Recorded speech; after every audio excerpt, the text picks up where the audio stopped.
Hey guys, welcome back to Game Night with Geek Show. This is our first episode, but hopefully you've watched the intro so that you have a little bit of idea what we're going to be presenting you with.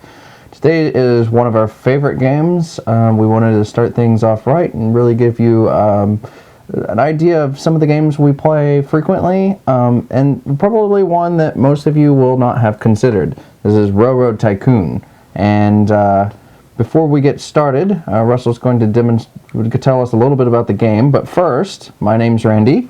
My name's Russell.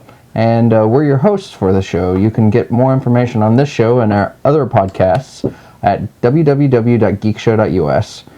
So, Russell, tell us a little bit about Railroad Tycoon. All right, well, Railroad Tycoon was published by Eagle Games. It's designed by Glenn Drover, who did Age of Steam, and also Martin Wallace, who did Age of Empires 3. It's 2 to 6 players. It's recommended for more players, but it works pretty well with two or three. It's 2 to 4 hours long, so medium length kind of game.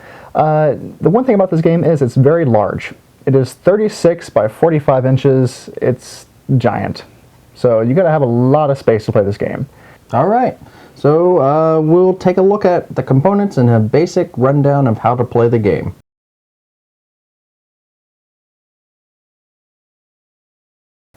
Alright, so let's take a look at how to play Railroad Tycoon basically. For any kind of in-depth rules explanation, you're going to want to read the manual. It's not that long, so it's not going to take you a lot of time. But basically, let's look at the flow of the game. When you start off, you're going to be dealt a random Railroad Tycoon card, and then each Tycoon card has a different stipulation for getting some bonus points at the end. So you may gain 7 points if you have the least number of share stocks issued, gain 7 points if you have the most money, gain 5 points if you connect New York and Chicago. And these are all going to be different, and it's really going to determine the method of play and the style and the strategy that you use.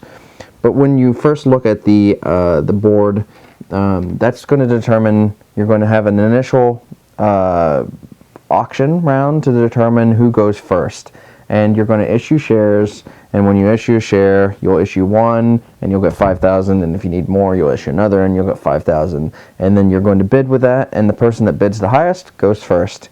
And generally that's going to be determined whether or not you want to build based on kind of the layout of the goods cubes, but there's going to be a lot of options available for you because it's such a large board. More importantly, you're going to worry about what cards are out for you at the beginning of the game. Each game starts with three cards. One is going to be the first person to make a delivery, one is going to be the first one to make a 3-link delivery, and one is going to be the first one to the first player to upgrade to a level 4 train will gain 4 points. And those are always going to be out in every game. But then the number of players that you have, so if you have 2 players, you're going to deal out 4 cards. If you have 3 players, you're going to deal out 6. It's always 2 times the number of players you have. And that will determine whether or not you really want to bid early on. There's a Railroad Executive card that allows you to take 2 turns immediately. So that one's a good card to bid on, and there's a couple others. But looking at the board, the first thing you're going to do when it's your turn is you're going to decide where you want to build your track at. A lot of the action is going to take place on the East Coast, the New York, Philadelphia, to a lesser extent Boston, Richmond, and Raleigh, and some of these areas around here are going to be the centerpiece of the game. To the middle area of the board is going to be a little less important, but then when you get out to the west, there's very little action that happens out there, and anybody that gets relegated to that area of the board is probably going to suffer in the points. So one thing you're going to do is figure out where you first want to build, and you're going to build track between that area. Philadelphia, New York, quite honestly, ends up being the first place that people go in the game more often than not, just because Philadelphia gets 4 goods cubes to start out with, and New York gets 5 goods cubes to start out with, and that's based on the number that's on the hex. So New York has a 5, Columbus has a 1, Cincinnati has a 3. And when you deliver the cubes, you're going to look at the color of the cube, and then you're going to try and find a color of a city. So, for instance, this blue cube in New York can be delivered to Philadelphia, which is blue, even though it looks purple. And likewise, all these red cubes that are here in Baltimore are going to be able to be delivered to New York. But in this case, you're looking at a 2-link delivery when you do that. So it would be 1 link, 2 links. And that's the number of victory points you get based on the link. Now you're going to start off with a level 1 train. And on your turn, you're going to have the option of building track, delivering a cube, upgrading your train, urbanizing a city so that these gray cities can be converted into a different color, purple, blue, yellow, or black. You can't convert a city into a red city.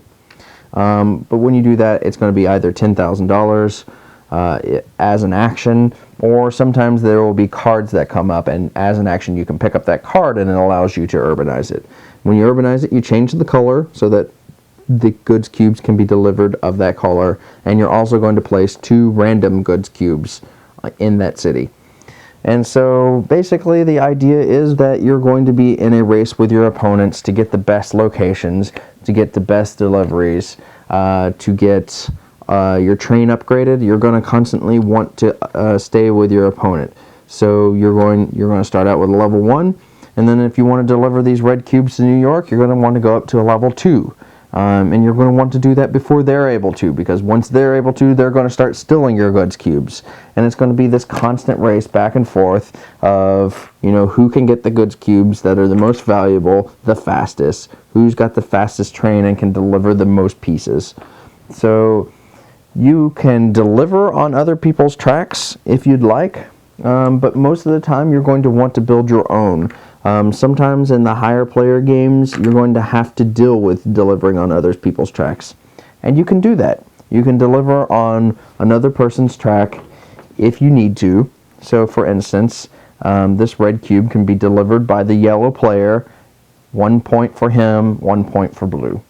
When you use someone else's train or track, they get the point for the delivery over their track. But you always have to have a train on the first link that you're delivering on. So for instance, yellow can deliver this red cube to here and then over a blue's track here, and it'd be 1 and 1. But blue could not do the same because he does not have track coming out of that city.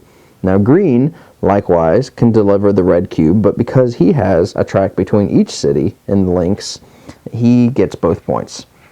And each time you make a delivery like that, a 1 point delivery will give you 1 victory point on the victory point scale, and that will ramp you up and determine your income. So with 0 victory points, you're making no money. With 1 victory point, you're making 3,000. By the time you get down to 21 victory points, you're making 19,000. And then it'll go up, and then it'll start coming back down as you get higher and higher.